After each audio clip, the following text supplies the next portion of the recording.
스스로 지혜롭게 여기는 자를 보느냐, 그보다 미련한 자에게 오히려 희망이 있느니라. 아멘. 오늘 우리가 12절까지 읽었던 말씀은 미련함에 대하여 거의 빠짐없이 다루고 있는 연속된 말씀입니다. 그래서 이 구절 하나를 살펴보기 전에 미련함이라는 게 어떤 것인가 라고 하는 것들을 우리가 크게 한번 이해를 하고 본문의 말씀을 살펴보면 좋겠습니다. 미련하다, 우리가 생각할 때 그 사람이 진짜 미련 곰퉁이다 라고 할 때에 우리가 가지고 있는 답답하고 이해하지 못하고 말귀를 재빨리 알아듣지 못하고 생각과 행동과 판단이 못 믿었다라고 할 때에 그 사람은 참 미련하다. 근데 그렇게 이야기를 하는 것입니다. 근데 성경을 보면은 성경에 우리가 잘 아는 대로 미련함은 크게 이제 반대되는 개념이 지혜롭다라고 하는 것과 반대되는 개념의 미련함이라는 게 있습니다. 자, 그러면 우리는 딱 두 종류 중에 한 사람일까요? 지혜로운 사람이거나 미련한 사람일까요? 아니면은 그 중간에 이제 미련하지만 미련함에서 조금씩 해방되어서 개선되고 발전되어 가는 사람도 있을 수 있고, 그러니까 미련에서 좀 개발되어 가는 사람도 있을 수 있는 거죠. 어떤 사람은 똑똑한데 그런데 영적인 부분에서는 또 하나님의 뜻을 따르지 않기 때문에 또 영악하긴 한데 그 사람이 과연 지혜로운 사람인가, 이렇게 물어볼 수가 있는 것입니다. 그래서 여기 우리가 이제 본문의 구절의 내용들을 살피기 전에 미련함이란 무엇인가? 미련함이라는 것은 내 마음을 답답해하는 그 사람이 미련한 것인가?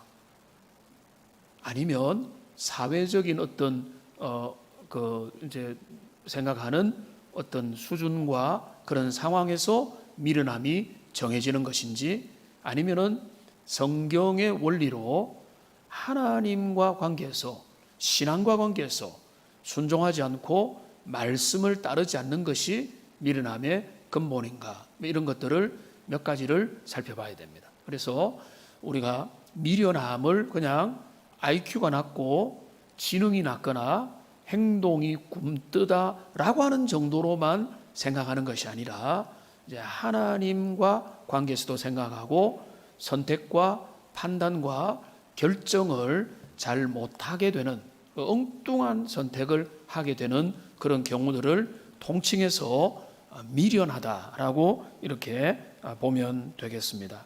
그래서 오늘 우리가 그 12절까지의 구절을 하나씩 살펴보면 알겠지만은 오늘 이 1절부터 12절까지의 미련함에 대해서 쭉 나오는데 분류를 해보니까요, 두 부분으로 분류할 수 있습니다. 하나는 뭔가 하면 미련한 자들의 특징입니다.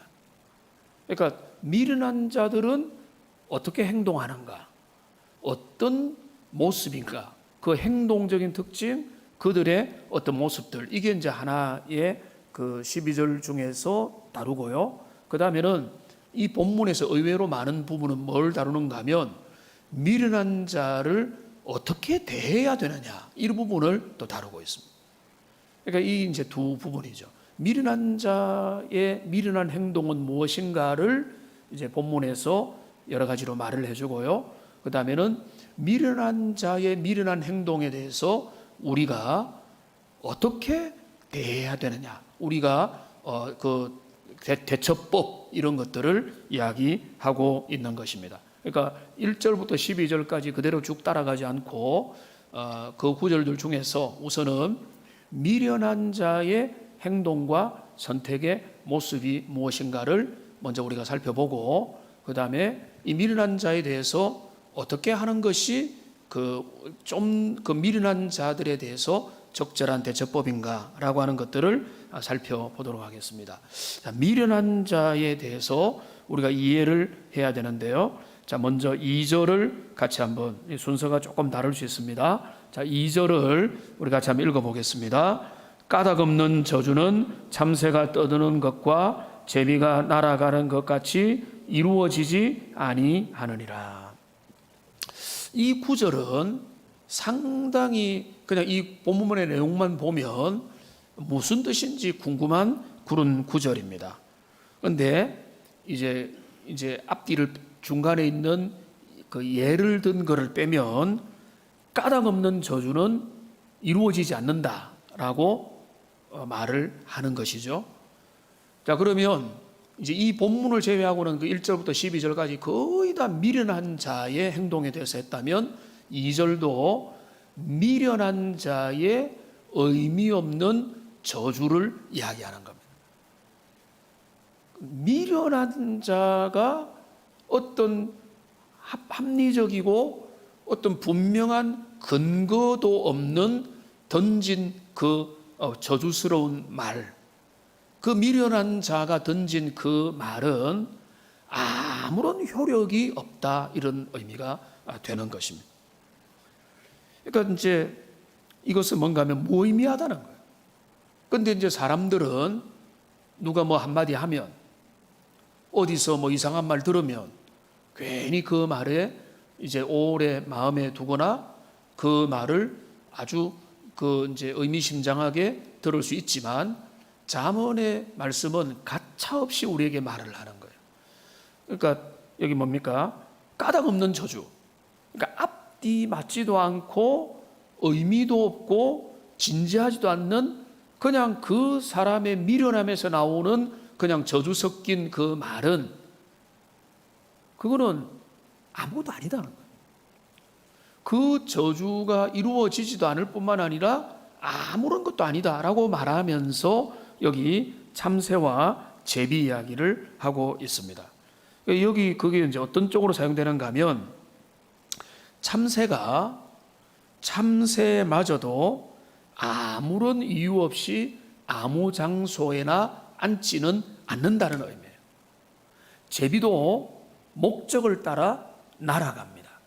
철이 되면은 남하해서 필요한 대로 제비가 날아들듯이, 때가 되면은 다른 데로 가듯이 참새가 머무는 것, 날아가는 것, 제비가 철새지요. 철새가 머물고 이동하는 것들이 그 내부에 있는 DNA와 자연의 본성을 따라서 움직인다는 거죠. 자, 그래서 그 철새와 그 텃새, 참새마저도 목적을 따라 움직이는데 미련한 자의 의미 없는 그런 말들은 무의미하다는 거예요. 그러니까 아무런 성취의 힘과 능력이 있을 수 없는 것이다.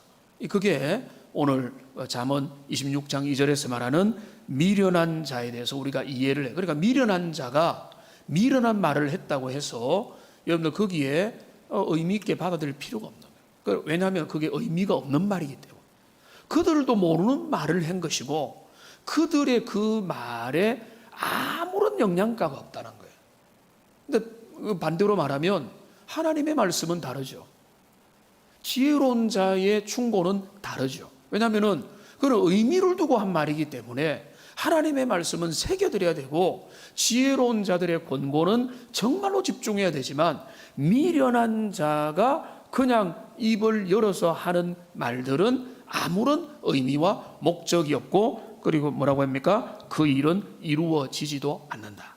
그러니까 까닭 없는 저주, 아무런 의미도 없고 근거도 없는 그렇게 하는 그 나쁜 말들은 여러분들이 전혀 받을 필요가 없다, 이렇게 생각을 할 수 있는 것입니다. 자, 그 다음에 미련한 자에 대해서 우리가 올바르게 이해를 해야 되는데요. 좀 건너뛰어서 7절 말씀을 같이 한번 읽어보겠습니다. 같이 읽겠습니다. 저는 자의 다니는 힘없이 달렸나니 미련한 자의 입에 잠언도 그러하니라. 이 대구에서 산성교회 그 황원하 목사님, 고신측 목사님인데 저하고 이제 잘 알고 있는 친구거든요. 얼마 전에 이제 같이 교제를 했는데 이 목사님이 성경 번역을 고신 측에 또 이제 성경을 번역을 하고 있는데 요한복음을 본인이 맡게 되었다 이야기를 하더라고요. 그런데 이제 장애인 협회에다가 협조를 요청해서 이야기를 들었답니다. 그러니까 이제 성경에 있는 용어들 중에 장애인들에게 좀 이렇게 거슬리는 용어들이 있지 않느냐라고 하는 이제 의견을 청취하기 위해서 이야기를 들었다라고 하는데, 이 본문의 7절의 말씀은 얼핏 보면 참 냉정한 표현입니다. 그래서 여기에 이제 몸이 좀 불편한 분이 계시고 하면은 용서하고 감안해서 성경이 그분들을 비하하려고 하는 것이 아니기 때문에, 이 말이 쉽게 말하면 뭔가 하면 오른쪽 다리가 마비된 사람에게 있어서 오른쪽 다리는 쓸모없다, 이 말을 지금 하는 거예요.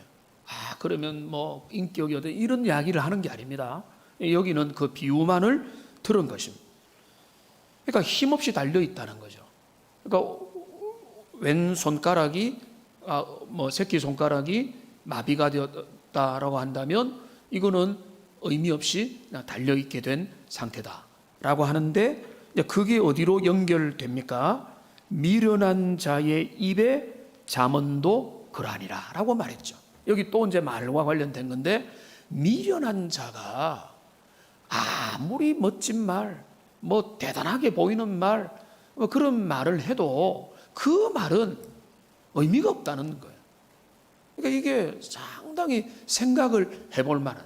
그러니까 우리는 말들이 얼마나 많이 말을 하고 살아가야 되고 말들이 난무한데, 미련한 자의 입에 멋진 말들도 뭐와 같은가 하면 아무런 힘이 되지 못하는 그런 말이라. 힘을 실어주지 못하는 그런 말이라. 그러니까 고린도 교회를 향해서 이제 사도 바울이 방언에 대한 논쟁을 하는 교회를 향해서 뭐라고 교통정리를 합니까? 1만 마디 방언보다 깨닫는 말로 하는 5마디 말이 훨씬 더 낫다. 여러분, 거기 이제 승부를 지어주는 거잖아요. 말을 많이 하는 것. 그래서 이 말하고 저 말하고 있는 말 없는 말, 앞뒤 두서도 없는 말들이 잔치가 향연이 벌어진다고 해서 그거가 의미가 있는 게 아니고, 사랑하는 마음으로, 깨닫는 마음으로 기도하면서 묵상하면서 내놓는 그 한마디 말이 훨씬 더 의미가 있는 말이다. 그게 오늘 본문의 말씀과 연결이 된다. 미련한 자가 입을 열어서 하는 수많은 그 말들은 무의미한 말들이에요. 여기 2절과 유사하죠. 그러니까 그 미련한 자의 입의 말들은 무의미한 것이다 라고 그렇게 되어 있는 겁니다. 한 걸음 더 나아가서 9절도 그 부분을 다루고 있는데요. 자, 9절을 같이 읽겠습니다. 미련한 자의 입의 잠언은 술 취한 자가 손에 든 가시나무 같으니라. 여러분, 여기는 한 걸음 더해서 미련한 자가 하는 그 말들이 얼마나 그게 문제가 많은가 하면, 술 취한 자가 손에 뭘 들고 있는가 하면 가시나무를 들고 있어요. 뾰족뾰족한 가시들이 있는 그 몽둥이를 들고, 술 취한 자는 행동 통제가 안 되니까 이거를 가지고 막 휘두르거나 잘못 사용하면은 자기의 손에 상처를 입히거나 주변에 있는 사람들에게, 가까운 사랑하는 사람들에게 엄청난 위협을 줄 수 있게 되는 거죠. 그러니까 어린아이 손에 들린 예리한 칼과 같이 되는 겁니다. 그러니까 미련한 자, 여기 미련한 자의 입에서 나오는 모든 말들이 그와 같다는 거죠. 그러니까 지금 미숙한 자에게, 나중에 이제 우리 나오겠지만은 너무나 중요한 것들이 들려지면 안 된다라고 하는 그런 의미가 있는 거예요. 참 가슴 아픈 뉴스를 들었는데요. 자세히 읽지는 못했지만은 미국인 것 같았는데, 엄마가 차 안에서 통화를 하는 중에 어린아이가 가지고 놀던 총에 맞아서 엄마가 죽었어요. 여러분, 그 뉴스 보셨습니까? 왜 그렇게 됐죠? 작동법을 모르니까 엄마가 정신을 다른 데 집중하고 있는 사이 아이가 이 총 가지고 놀다가 방아쇠 잘못 던져가지고 엄마가 죽어버려요. 그만큼 위험하다. 근데 그 아이가 아이 보고 때리겠습니까? 아이를 뭐 무기징역을 살리겠습니까? 사실은 엄밀한 의미에서 뭔가 하면 어린아이 옆에 발사가 가능한 총이 있다는 것 자체가 위험에 노출될 수밖에 없는 그런 상황이 된 거죠. 그러니까 미련한 자의 입에 그 말은 술 취한 자의 손에 들린 가시나무와 같은 것이다. 이렇게 주로 우리가 이제 세 구절을 봤는데 미련한 자에 대해서 우리가 이해를 할 것은 뭔가 하면 주로 미련한 자가 하는 말들은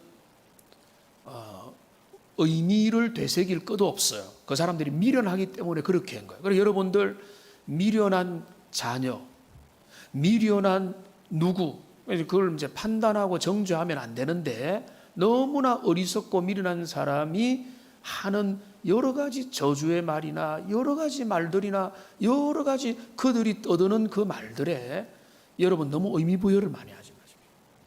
그런 것들은 영향력이 없을 뿐만 아니라 오히려 그런 것들이 정말로 위험한 것이다 라고 오늘 본문의 세 구절이 그들의 입의 말에 대해서 아주 조심스럽게 다루고 있습니다.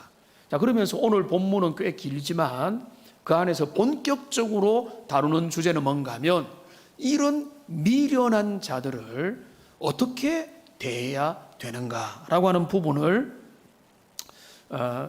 미련한 자에 대해 어떻게 되는가 하기 전에 그 미련한 자에 대해서 우리가 또 이해를 할 것이 또 하나 있습니다. 그게 바로 11절에 있습니다. 자, 11절을 우리 같이 한번 읽어보겠습니다. 개가 그 토한 것을 도로 먹는 것 같이 미련한 자는 그 미련한 것을 거듭 행하느니라. 자, 미련한 사람을 옆에서 누군가가 미련한 사람의 특징을 우리가 조심스럽게 보면은 잘못된 행동을 반복적으로 행하는 거죠. 근데 그게 이제 개가 그 토한 것을 먹는 것처럼 이게 베드로 후서 2장 22절에 보면은 개가 그 토한 것에 돌아가고 라고 하는 표현이 또 있거든요. 그러니까 진짜 개가 참 머리가 나쁘구나. 자기가 자기의 배설물을 먹는 토한 것을 먹는 사람은 자기 입에서 나왔는데도 그거 한 숟가락만 먹으라면 먹겠습니까? 절대 사람이라면 그 근처에도 안 가죠. 근데 개는 그런 것들을 아무런 거리낌 없이 한다. 그게 이제 본능에만 충실한 개의 모습으로 빗댔는데 이 말은 뭔가 하면 미련함은 극복되기 어렵다는 거죠. 했던 행동 또 하고 또 반복되고 뒤돌아서면 또 반복되고 시간이 지나면 또 반복되는 게 이게 미련함의 또 하나의 특징이다는 것입니다. 그러니까 개선이 잘 안 되는 거예요. 근데 이 말씀을 보고 나중에도 말씀드리겠지만은 우리는 나은 사람들인가? 우리가 어떤 부분에 있어서는 미련하잖아요. 다른 부분들에서는 또 잘하는 것 같은데 어떤 부분에서는 변하지가 않습니다. 똑같습니다. 했던 거 그대로 하고 잘못된 걸 알면서도 또 되풀이하고. 근데 그런 것들이 우리에게도 있고, 근데 그게 여러 분야에 또 중요한 분야에 겹쳐 있으면은 그게 인생의 심각함으로 우리를 이끄는 거죠. 그러니까 미련한 자의 행동의 특징 중에 하나는 뭔가 하면 잘못된 것을 계속해서 반복적으로 행한다. 그게 참 미련한 자를 우리가 생각할 때 가지고 있는 고구마 한 100개를 먹은 듯한 답답함이, 왜냐하면 개선이 안 되니까, 잘 고쳐지지 않으니까 나에게도 그런 게 있을 수 있고 또 그렇게 미련한 자의 모습이라는 겁니다. 그 다음에 또 미련한 자의 마지막 올바른 이해를 하기 위해서 그들의 모습이 뭔가 하면 12절에 나타나 있습니다. 12절을 같이 한번 읽어보겠습니다. 내가 스스로 지혜롭게 여기는 자를 보느냐? 그보다 미련한 자에게 오히려 희망이 있느니라.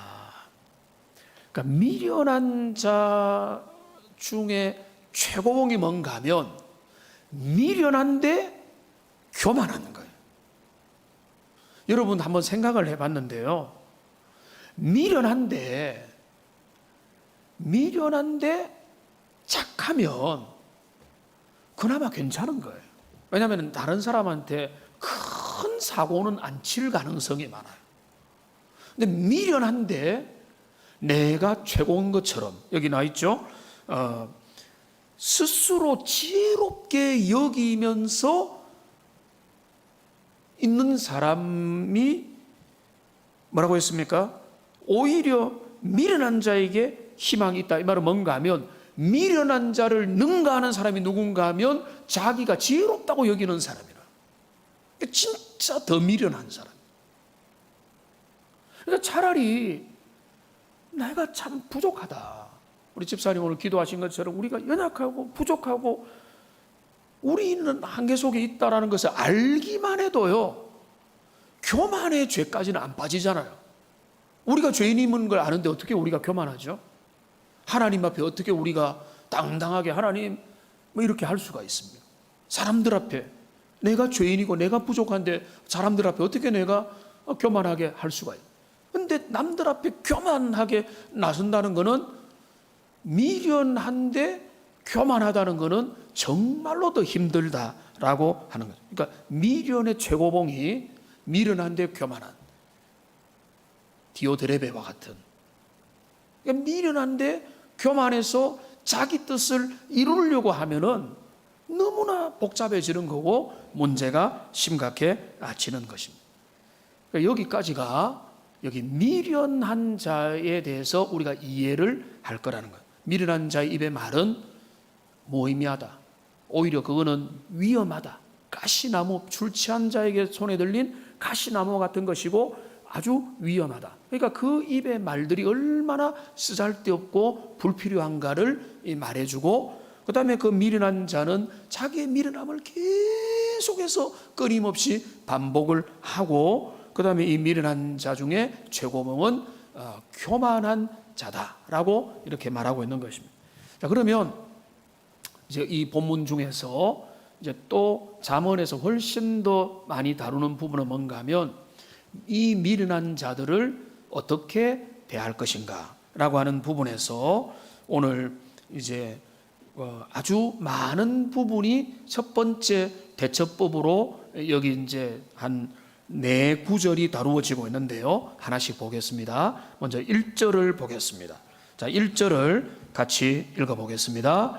미련한 자에게는 영예가 적당하지 아니하니 마치 여름에 눈 오는 것과 추수 때에 비 오는 것 같으니라. 자, 미련한 자에게는 영예가 적당하지 않다라는 것은 뭔가 하면, 쉽게 말하겠습니다. 미련한 자에게는 높은 지위를 주면 안 된다는 말입니다. 미련한 자가 영예롭은 자리에 올라가면 사고 친다는 거예요. 미련한 자에게 높은 지위가 주어지면 그의 미련함들이 영향을 너무 많이 미치게 되기 때문에 그 공동체가 큰 고통을 당하게 될 것이다 라고 말하면서, 여기 이제 오늘 1절부터 12절까지에는 여러 가지 빛나는 비유들이 쏟아지는데요. 여기 이제 미련한 자에게 높은 지위를 주지 말라는 것이 뒤에도 계속 나오지만은, 여기 뭐라고 비유를 삼는가 하면은 여름에 눈 오는 것과 추수 때에 비 오는 것 같다. 우리가 이제 잘빛 생각하면 여름에 눈 오면 야, 신기하다. 정말로 신기한 일이 있으니까 너무 여름에 더우니까 좋겠다라고 하겠지만은, 농사를 짓는 분들의 입장에서 생각을 해보세요. 여름에 여러분 갑자기 초가을입니까? 서리가 내리고 우박이 우두두 떨어져 버리면 농사, 뭐 과일 농사, 유실수 농사 망치는 거 뉴스로 많이 듣잖아요. 여러분, 여름에 그 팔레스틴의 여름은 언젠가 하면은 그 5월 초부터 9월까지입니다. 그러니까 이른 비가 10월에서 11월까지가 이른 비가 내리고요. 3월부터 4월까지가 늦은 비를 내리고, 그러니까 5월부터 9월까지에 그때가 집중적으로 무덥고 비가 거의 오지 않는데, 비가 안 올 정도가 아니라 비가 올 정도가 여기 뭡니까? 눈이 오는 정도라. 자, 그런데 그 한여름의 태양이, 이게 우리에게 어떤 의미가 있긴 하겠지만 그 농사를 지을 때 자결하는 태양이 얼마나 좋은 것들을 줍니까? 그때 집중적으로 자라잖아요.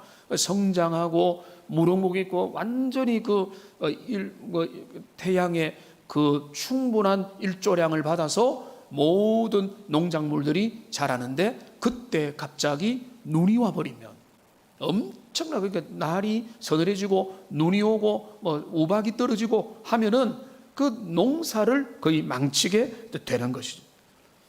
추수 때에 비 오는 것도 같은 의미가 되는 겁니다. 그러니까 계절의 흐름에 맞지 않게 비가 와서 눈이 오고 비가 오면은 한마디로 말하면 농사 망친다 이 말이에요. 그러니까 지금 이걸 뭘 말합니까? 미련한 자, 어리석은 자에게 고위직을 주면은 얼마나 사고를 치겠습니까? 얼마나 답답하겠습니까? 우리 김창호 장로님 공무원으로 계시는데 그 직급과 직위들이 다 있잖아요. 근데 그 직위에 오를 수 없는 사람이 너무 이렇게 위에 있는 자리에 올라가는 걸 탐한다고 해서 그게 좋지 않은 게, 그 리더십에 올라가서 감당을 못하면 주변에 있는 모든 사람들이 힘들고 엉뚱한 조치를 하고 사고치고 안 된다는 거예요.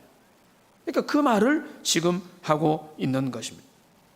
근데 비슷한 말들이 쭉 나옵니다. 6절을 봅시다. 자, 6절을 같이 한번 읽어보겠습니다. 미련한 자 편에 기별하는 것은 자기의 발을 베어버림과 해를 받음과 같으니라. 여러분, 이거 끔찍하죠? 자기의 발을 자해하고 자르는 것과 같다는 거예요. 뭐와 같다고요? 미련한 자에게 심부름을 시키는 거예요. 미련한 자에게 사명을 맡기는 게 너무너무 어렵다는 거예요. 어린아이에게 여러분 숙제를 내주죠. 아이들에게 집안일도 한 번씩 시켜보죠. 근데 그거 엄청난 기대를 가지고 시킵니까? 아니죠. 어느 정도 하나 보자는 거죠. 좀 더 잘하면 좀 더 맡기는 거죠.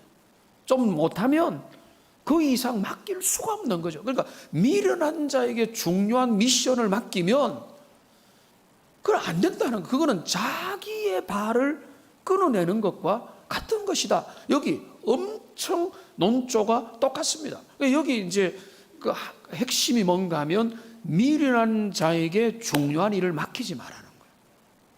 여기 뭐 경영을 하시든 어떤 교회 안에서 사역을 하든 어쩔 수 없는 게 뭔가 하면 좀 거기 안목 있는 사람한테 일들을 맡길 수밖에 없는 거예요. 왜냐하면 그렇지 않으면은 일은 안 되게 되어 있기 때문에 그런 것입니다. 여러분, 전달 게임 아시죠? 전달 게임이 뭡니까?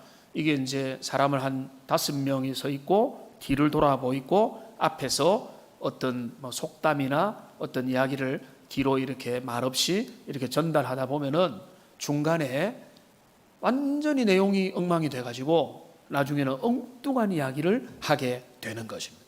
그 게임에서도 그런 게 나타나는 것처럼 미련한 자가 사명을 붙잡으면은 그 사명은 제대로 이루어질 수 없고 그거를 맡기는 사람의 수치가 될 것이다. 여러분, 이거를 생각하는 겁니다. 그리고 여러분 직원을 뽑을 때도요, 차라리 내가 더 고생을 하더라도 잘 뽑아야 됩니다. 우리 교육자들 좋은 분들 오셨는데 우리 성도님들도 답답하고 교육자들 안 구해질 때 참 왜 잘 빨리 안 뽑느냐 이런 이야기들도 하는데요. 우리 성도님들의 유익을 생각한다면 그래도 어느 정도 교육자로서의 그 말씀을 전하거나 아니면은 사명을 어느 정도 감당할 수 있는 어느 정도 기준에는 미치는 사람이 돼야 되잖아요. 사실은 우리가 못 뽑고 있을 때에도 원서는요, 한 5개, 6개 이렇게 해서 많이 와요. 근데 거기 보면은 원서에서부터 그거를 딱 읽어보면은 도무지 이분을 사역자로 세울 수도 없는 사람들이 우리 교단 아닌 분들도 여러 번이 옵니다. 그런 분들을 뭐 어쩔 수 없으니까 급하니까 세우겠습니까? 그건 안 되잖아요. 그러니까 때로는 그게 더디 세워지고 막 그런 것인데, 저도 지론입니다. 거기에 적합한 사람이 있어야 사역이 일어난다. 적합한 사람이 없는데 일을 위한 일을 해버리면요, 나중에 엉망이 됩니다.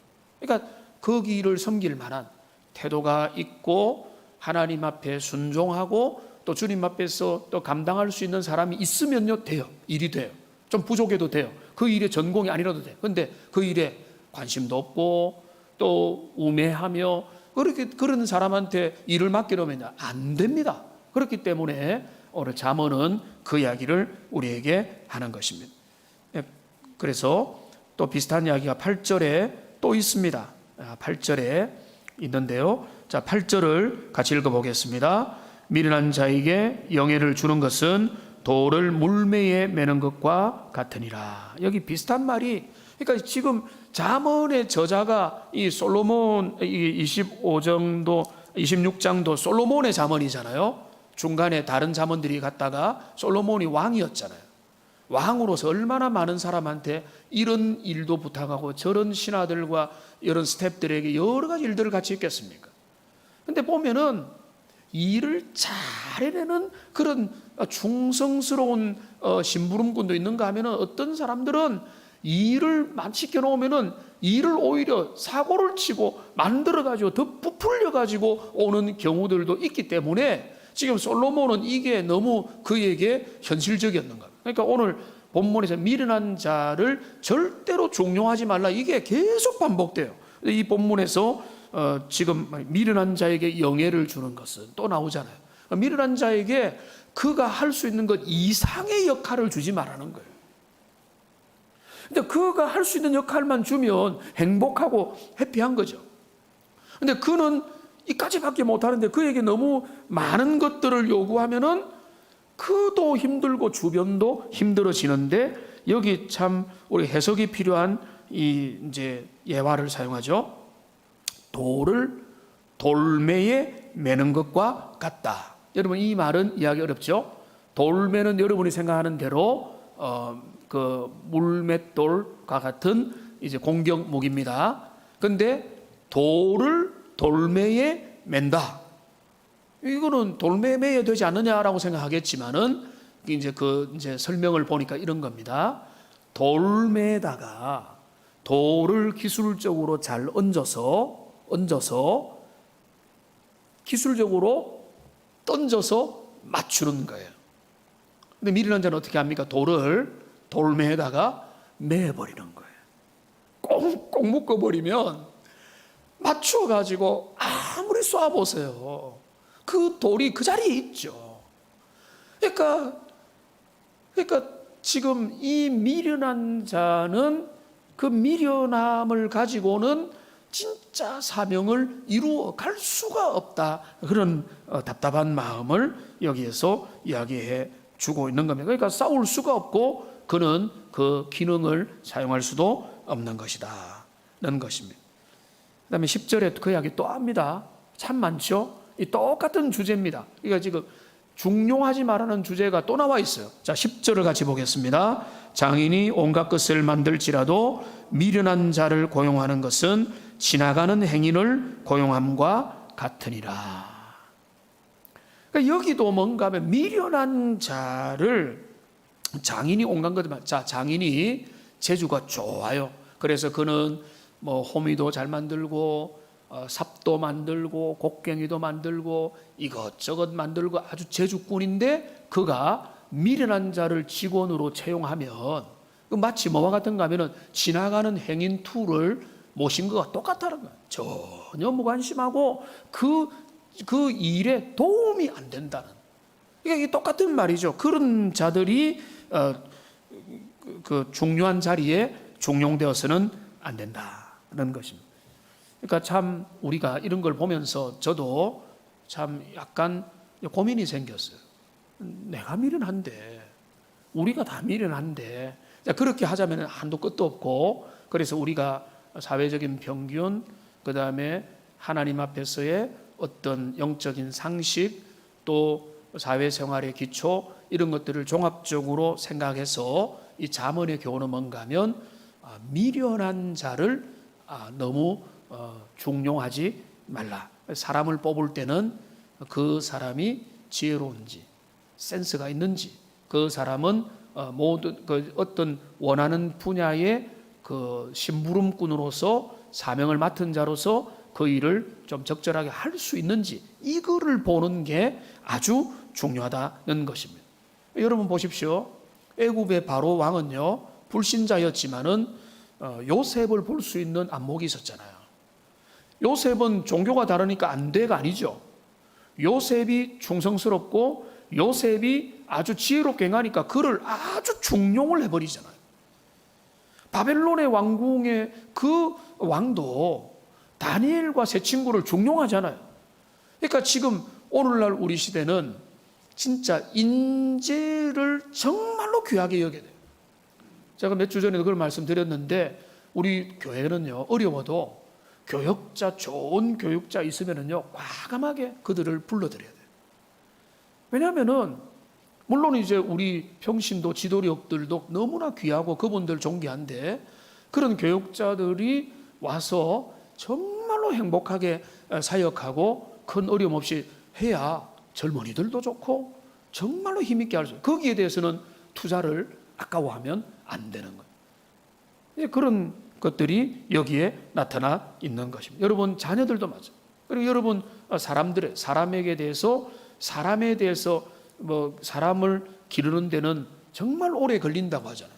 그런데 그런 괜찮은 사람, 될성 부른 나무, 그런 사람이 있으면 밀어주고, 어제도 우리가 장학부 모임을 잠시 했는데 정말로 그런 사람한테는 정말로 교회가 꿈과 희망이 되어주고 그들을 위해서 격려해주고 주변에서 격려해줘서 하나님의 나라의 기둥과 같은 사람으로 자랄 수 있도록, 우리 교회에서 섬기면 좋지만 어디 가서라도 섬기면 얼마나 좋은 겁니까? 그런 어떤 것들을 위해서 우리는 어른 세대는 또 집중하고 그것을 아까워하지 않을 수 있는 그런 마음이 있어야 된다. 그래서 이걸 원리를 생각해 보면요, 어떤 분이 하셨는지 저는 기억도 안 나는데 우리 장로님 중에 한 분하고 그런 이야기를 들은 것 같은데요. 스타의 자리에 간 사람은 그 사람의 인품과 그 사람의 스타일이 어떤지 아무 관계없이 그분을 무조건 존경한다, 이런 비슷한 이야기를 하시더라고요. 왜냐하면 그 자리까지 가는 게 얼마나 많은 검증과 얼마나 많은 사람들 밑자리부터 그 이제 수많은 관계들 속에서 그 자리까지 올라갈 수 있었겠냐 말이에요.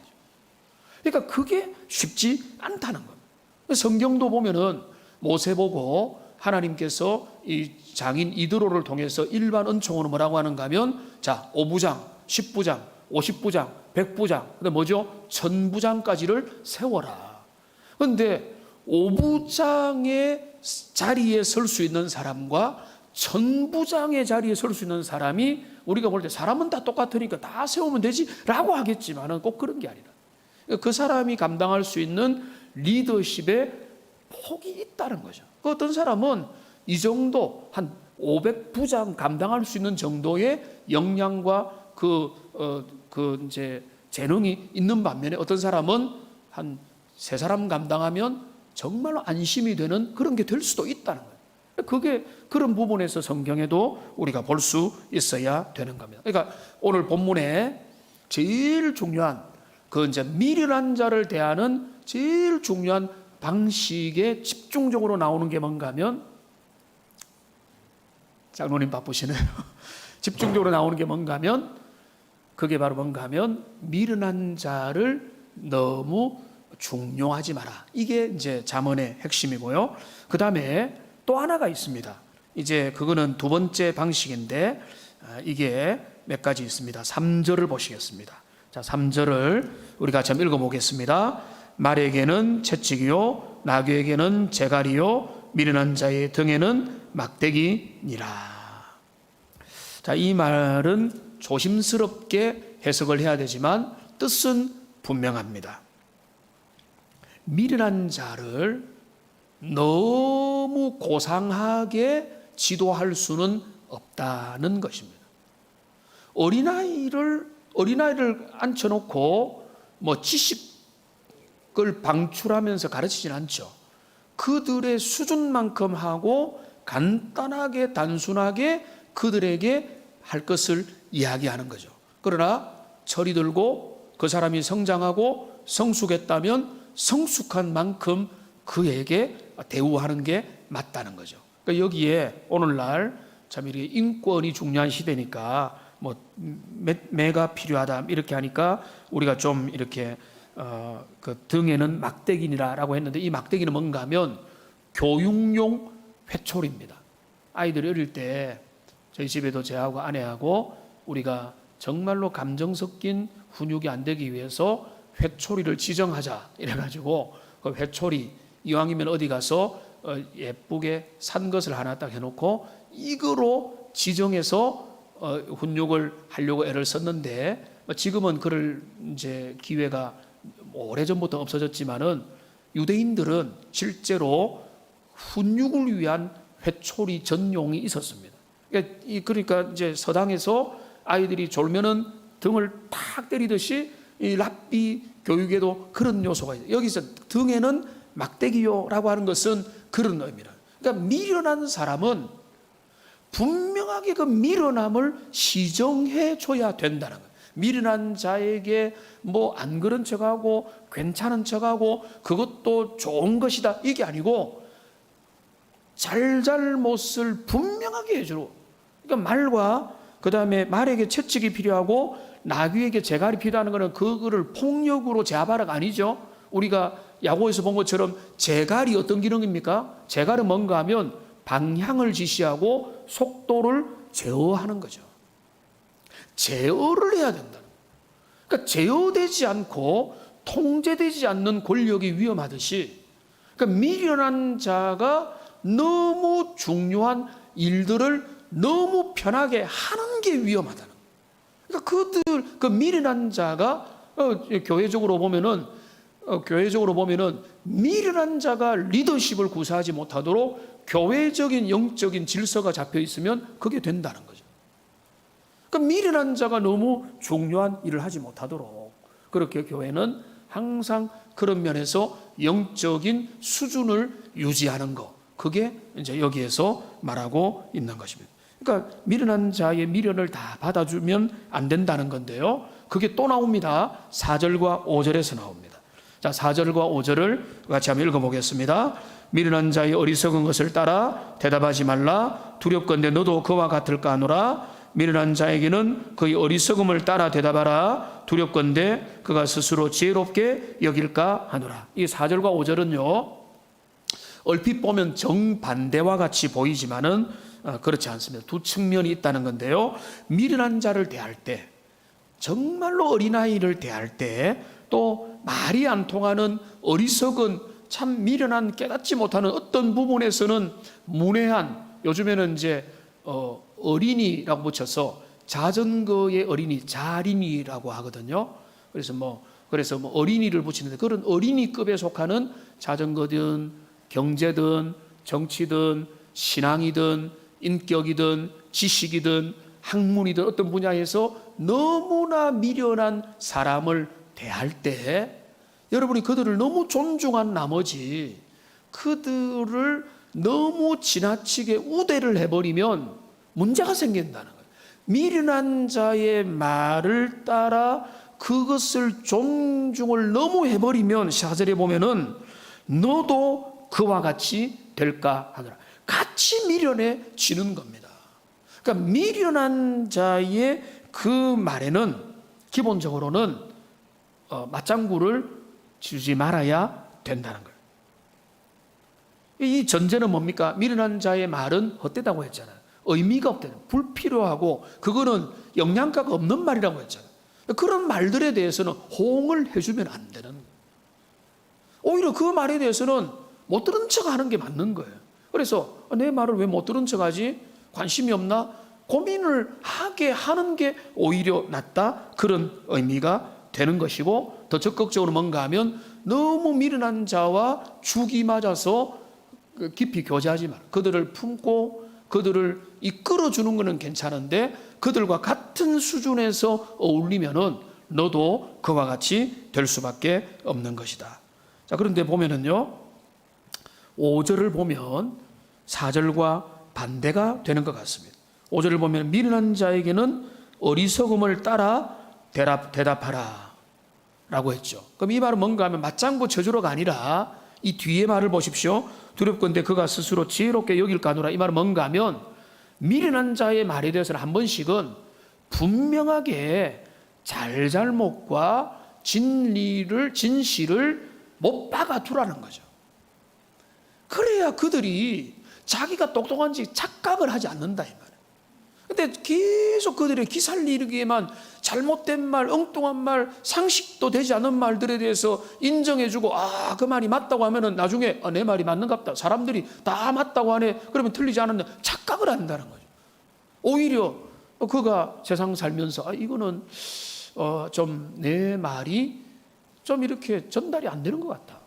내 말이 여기에 막히고 저기 막힌다. 그러면은 결국은 이제 나중에 철들면은 자기를 돌아보지 않겠습니까? 내가 생각하는 거, 내가 말하는 게 뭐가 문제가 있지? 이렇게 스스로를 돌아볼 수 있는 기능을 만들어 주라는 거예요. 근데 그거를 작정해가 그 사람들 박살내고 그 사람 보고 너가 왜 그러냐라고 인신 공격을 하라는 게 아니라 어느 정도 선을 꺼줄 필요가 있다. 그들의 말을 다 받아주면은 그들이 기고만장해져서, 특별히 어린아이들이나 그 다음에 또 누구라도 기고만장해져서 그들이 아주 똑똑한 것처럼 하면은 12절에 뭐라고 했습니까? 미련한 자가 차라리 낫다고 해서 교만한 자보다. 교만한 자가 되어버리는 그런 일이 있다는 것입니다. 제가 빠르게 이 두 분야에서 설명을 해드렸습니다. 여기 보면은 미련한 자가 어떤 자인가? 그들의 입의 말, 그게 참 헛되고 위험하고 미련한 자의 행동에 이렇다라고 하는 것이 이 하나를 따르고, 그 다음에는 뭐였습니까? 미련한 자를 향해서 미련한 자를 중용하지 말라. 그러니까 미련한 자를 우리가 적당한 거리를 두고 그가 깨우칠 수 있도록 잘 지혜롭게 응대를 해야 된다. 이런 쪽의 이야기를 하고 있습니다. 결론은 저는 좀 다르게 내리고 싶습니다. 이 말씀을 통해서 자칫 잘못하면 나는 지혜로운 자고 내가 생각할 때 미련한 자가 있으니까 내가 그들에게 그렇게 해야 되겠다라는 쪽으로만, 물론 솔로몬은 그런 의미에서 주로 했겠지만은 그런 쪽으로만 이걸 적용해야 될까? 저는 그 고민을 하게 됐습니다. 그게 뭔가 하면 제가 서두에도 말씀드렸지만은 저에게도 미련한 모습들이 있어요. 여러분한테 다 말 못해도 어떤 분야에 있어서는 개선이 잘 안 돼요. 어떤 분야에 있어서는 하나님 앞에 볼 때도 기특한 부분도 있지만 어떤 분야에 있어서는 참 평생 동안에 개발이 잘 안 되는 부분도 있는 거예요. 자, 그러면 이런 부분에서 진짜 이거를 우리가 미련한 자 아니면 지혜로운 자밖에 없는가라고 하는 부분을 생각을 해봐야 돼요. 그러니까 진짜 중요한 것은 뭔가 하면, 진짜 중요한 출발이 뭔가 하면, 그러면 이 잠언의 이 미련한 자의 모습에 대해서 왜 이렇게 강조를 할까? 미련한 자가 이런 사람이니까 너희들은 피하라. 그게 목적일까? 저는 그게 아니라고 봅니다. 그 진짜 목적은 뭔가 하면 우리가 이 말씀을 보면서 정말로 우리가 이 말씀을 통해서 우리가 스스로 깨닫고 변화되고 개선되어 가기를 원하는 게 성경의 방향이 아닐까, 이런 생각을 해보게 되는 것이죠. 자, 그러면 미련에서 벗어나는 최고의 길이 뭔가? 저는 최고의 출발이 뭔가 하면 자기 인정부터 출발한다는 거예요. 나는 참 지혜롭지 못하구나. 말에 있어서, 행동에 있어서, 어떤 분야에 있어서 그 나의 미련함을 깨닫기 시작하는 게 중요하다. 자, 그러면 진짜 미련한 사람은 깨달을까요? 못 깨달을까요? 못 깨닫죠. 자기가 미련한 걸 못 깨닫는 거예요. 그런데 내가 진짜 하나님이 은혜를 주시면 뭘 깨닫기 시작하는가 하면은 내가 이 부분에 대해서는 정말 어리구나. 이 분야에 대해서는 내가 진짜 모르는 게 많구나. 내가 이런 분야에 대해서는 진짜 미련하는구나 하는 것을 깨닫기 시작하면요, 깨달은 사람에게 주어지는 게 뭔가 하면 여러분 뭘까요? 겸손이에요. 그죠? 그 분야에 내가 진짜 잘 모른다면은 절대 뭐 고개 쳐들지 않죠. 내가 다 아는 것 같다고 생각하니까 막 고개를 쳐드는 거죠. 내가 어떤 분야에 대해서 모른다면은 절대 나서지를 못해. 그러니까 나서지 않는 것만 해도 진짜 절대 미련에는 벗어나고 있는 거예요. 왜?